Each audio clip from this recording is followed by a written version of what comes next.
তুই মারতে গেলি কেন? তুই কি ভেবেছিস আমি এগুলো কিচ্ছু বুঝি না? তুই এগুলো কেন করিস? তাহলে তো আপনি এটাও জানেন যে আমি ছেলেগুলোকে কেন মারছি। জানি তো। সারাটা জীবন আমি শিক্ষকতা করেছি। হাজার হাজার মানুষের ছেলেদের আমি মানুষের মতো মানুষ করেছি। কিন্তু আমার আফসোস একটাই, আমি আমার নিজের ছেলেকে মানুষ করতে পারলাম না।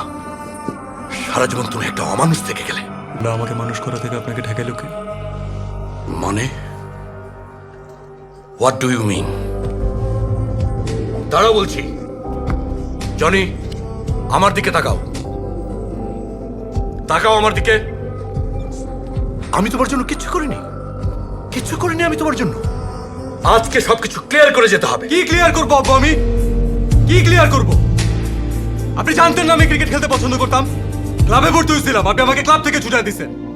আপনার ভয় লুকা লুকা বাসায় আমি প্র্যাকটিস করতাম, আমার ব্যাটও ভেঙে ফেলছেন। আদর্শ ছেলে, শুধু একটা আদর্শ ছেলে।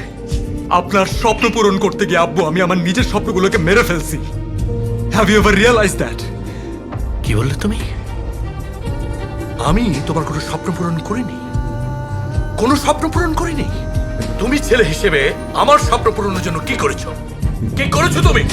সারা জীবন শুধু জেদ আর জেদ। তোমার ওই জেদ তোমার মাকে খেয়েছে, এখন আমাকে খাবে। আর আমার মৃত্যু না হওয়া পর্যন্ত তোমার শান্তি নেই, তাই না? একটা মা মরা ছেলের মা হইতে আপনাকে কেউ বলে নাই, কিন্তু আফসোস আপনি একটা বাবাও হইতে পারেন নাই।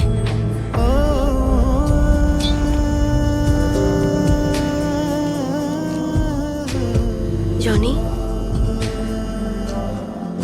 আমার মনে হয় কি তুমি বুঝিয়ে বললে উনি ঠিকই সব বুঝবে। কে বুঝবে? যে মানুষটা তার ছেলের সাথে একটা বার ঠিক মতো কথা বলেন না, সে বুঝবে। পারলে প্রত্যেকটা দিন আমাকে রিয়ালাইজ করান আমার কারণে ওনার ওয়াইফকে উনি হারাইছেন। উনি একটা বারের জন্য চিন্তা করেন না যে আমি আমার আম্মুকে হারাইছি। শোনো শোনো শোনো, এই এত ভয় কিসের তোমার? আমি আছি না? আমি তো আছি। আমি কিন্তু তোমাকে ছাড়া কোথাও যাব না, একদমই না।